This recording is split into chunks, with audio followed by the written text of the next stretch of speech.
بسم اللہ الرحمن الرحیم۔ اسلامی واقعات کے دوستو السلام علیکم۔ کہتے ہیں کہ پہلے وقتوں میں ایک عربی نے اپنی بیوی کو طلاق دے دی۔ کچھ لوگ اس کے پاس پوچھنے اور سبب معلوم کرنے آئے کہ اس نے طلاق کیوں دی۔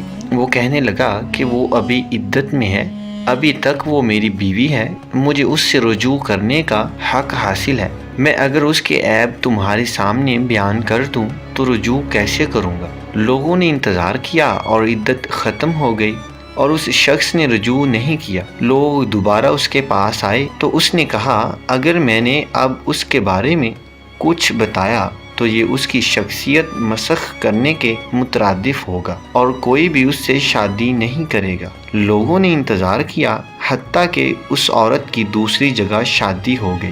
لوگ پھر اس کے پاس آئے اور طلاق کا سبب پوچھنے لگے۔ اس عربی نے کہا، اب چونکہ وہ کسی اور کی عزت ہے اور مروت کا تقاضا یہ ہے کہ میں پرائی اور اجنبی عورت کے بارے میں اپنی زبان بند رکھوں، کیا آج کے دور میں ہیں ایسے لوگ؟ بلکہ کہیں رشتہ ہونے لگے تو بے شمار غلطیاں نکال کر بتا دیتے ہیں کہ میں دیکھتا ہوں کون کرتا ہے تم سے شادی۔ اس لیے اپنی بیٹیوں کی شادیاں وہاں کریں جہاں لوگ انہیں اپنی عزتیں سمجھیں، نہ کہ وقت گزاری کا ذریعہ۔